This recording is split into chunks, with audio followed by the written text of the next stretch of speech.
શંકરાચાર્ય સ્વામી સરસ્વતીજી મહારાજ દ્વારા એક આક્ષેપ કરવામાં આવ્યો છે.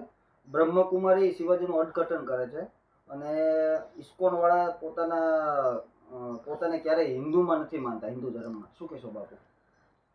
જુઓ, શંકરાચાર્યજીની વાત છે ને, એક ધર્મગુરુની હૃદયની વ્યથા છે. ઇસ્કોનવાળા સમગ્ર દુનિયામાં ફેલાયેલા છે, આપણા હિન્દુ ધર્મનો જ પ્રચાર કર્યો છે, હરે રામ હરે કૃષ્ણ. પણ એ લોકો ગર્વથી એવું નથી કહી શકતા કે અમે હિન્દુ છીએ. કાં તો એ બીવે છે અને ક્યાં પોતાની જાતને અલગ માને છે.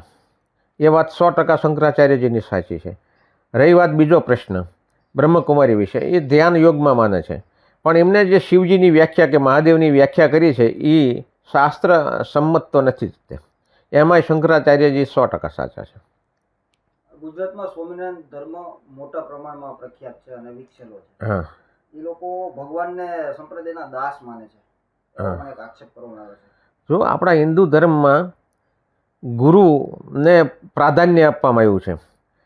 ગુરુ અને ભગવાન બે સાથે ઊભા હોય, બેના દર્શન થાય તો પહેલાં આપણે ગુરુને પગે લાગીએ છીએ, કારણ કે ગુરુના હિસાબે ભગવાન મળ્યા છે.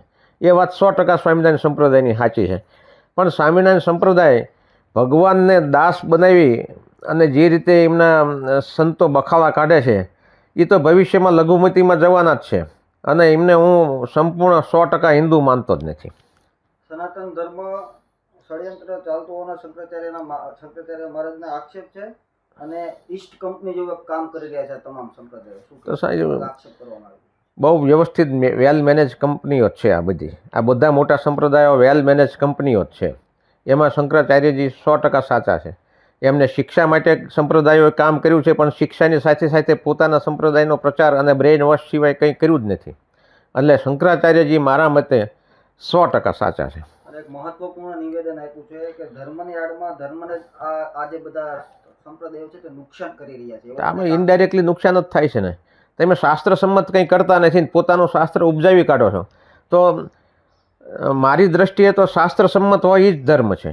તો શાસ્ત્રને તમે પોતાનું અર્થઘટન આપતા હોય, ભૂતકાળમાં કરપાત્રી મહારાજે બહુ સરસ કીધેલું છે કે વેદના અર્થનું અર્થઘટન ખોટું કરવામાં આવ્યું છે અને એના હિસાબે જ આ દેશને અને આ ધર્મને નુકસાન થયું છે.